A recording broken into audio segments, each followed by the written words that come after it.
যেটি অগ্রগতি সম্পর্কে জানতে চেয়েছি, যে বিষয়টি বুঝতে পেরেছি সেটি হচ্ছে এক ধরনের হাত পা বেঁধে সাঁতার কাটতে দেওয়ার মতো অবস্থা। আইন শুধু তৈরি করলেই হবে না, আইনের প্রয়োগটা কিভাবে হবে, আইনটা কার্যকরভাবে প্রয়োগ হবে কি না সেই বিষয়গুলো স্পষ্ট করতে হবে। আজকে এই 5ই আগস্টের পরে যদিও আমরা স্বাধীনভাবে কথা বলতে পারছি, কিন্তু আমরা লক্ষ্য করেছি যে 5ই আগস্টের পরপরই বাংলাদেশের অন্তর্বর্তীকালীন সরকার একটি গুম কমিশন গঠন করেছিল এই গুমের শিকার ব্যক্তিদেরকে খুঁজে বের করার জন্যে এবং তাদের বিষয়ে একটি তদন্ত করার জন্যে। এবং কিছুদিন আগে আন্তর্জাতিক যে অপরাধ ট্রাইব্যুনাল, সেই ট্রাইব্যুনালের সাথে গুমটাকে সংযুক্ত করা হয়েছে। RICL TMX, যুগের পর যুগ স্থাপনা থাকে মজবুত।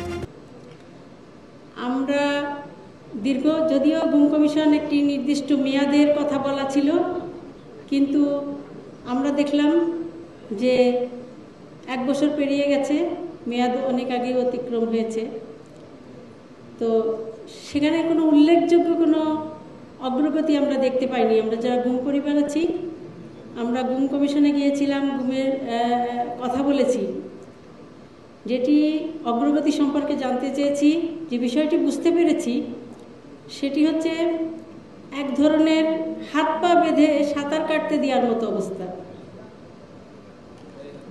যে গুম কমিশনকে বলা হয়েছে যে আপনারা গুমের তদন্ত করেন, গুম কমিশন তদন্ত করছে, কিন্তু তাদের কাউকে গ্রেপ্তার করার অধিকার নেই, কাউকে রিমান্ডে নিয়ে যাওয়ার, যে জিজ্ঞাসাবাদ করার কোনো অধিকার নেই, তাদের সেই অধিকারটা নেই। মানুষকে যে অপরাধ করে সে অপরাধীকে যদি সামনাসামনি ভদ্রভাবে এনে ডেকে জিজ্ঞাসা করা হয় যে এটার সাথে আপনি সম্পৃক্ত ছিলেন কি না, তাহলে কি কেউ স্বেচ্ছা স্বীকার করবে?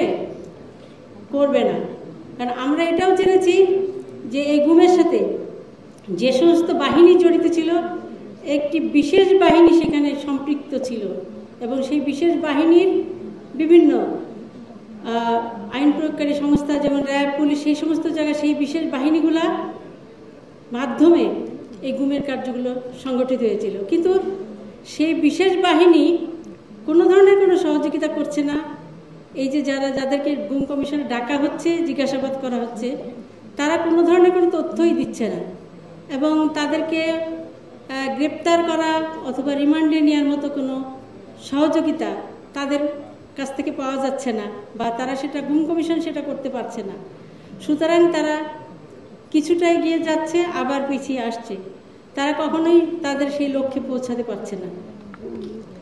তো আমরা দেখেছি যে গতকাল একটি গুম সংক্রান্ত একটি আইনের খসড়া অনুমোদন করেছেন বর্তমান অন্তর্বর্তীকালীন সরকারের উপদেষ্টা। আইনটি সম্পূর্ণভাবে আমার দেখা হয় নাই, তবে এটা বলতে চাই যে আইন শুধুমাত্র প্রয়োগ বানালেই হবে না, আইন শুধু তৈরি করলেই হবে না, আইনের প্রয়োগটা কিভাবে হবে, আইনটা কার্যকরভাবে প্রয়োগ হবে কি না সেই বিষয়গুলো স্পষ্ট করতে হবে। আমরা দেখছি যে আইন হচ্ছে, মামলাও হচ্ছে অনেক জায়গায়, কিন্তু আসামি গ্রেপ্তার করা হচ্ছে না, বিচারের আওতায় আনা হচ্ছে না, তাহলে সেই আইন করে লাভটা কি? সুতরাং সেই আইনের কোনো লাভ নাই। তো আমরা বর্তমান অন্তর্বর্তীকালীন সরকারের কাছে এ ধরনের কোনো উল্লেখযোগ্য অথবা আমরা কোনো আশার আলোও দেখতে পাচ্ছি না যে এই বিষয় নিয়ে আসলেই বিচার আমরা কিভাবে পাব, অথবা আদৌ আমরা সেই পর্যন্ত পৌঁছাতে পারবো কিনা সেই জায়গাটায়। শুধুমাত্র খুশি করার জন্য একটা আইন তৈরি করলেই শুধুমাত্র হবে না, সেটা যদি সুষ্ঠুভাবে প্রয়োগ না হয়। আপনারা দেখেছেন আয়নাঘরের সাথে যারা সম্পৃক্ত ছিল তাদের মধ্যে 2-1জন ইতিমধ্যে অনেক আগেই তাদেরকে গ্রেপ্তার করা হয়েছে, কিন্তু এখন পর্যন্ত তাদেরকে কোনো ইন্টারোগেশনই করা হয়নি যে গুমের বিষয়গুলো নিয়ে। তাদেরকে সেই ধরনের জোরালো কোনো আমরা ভূমিকাও দেখছি না।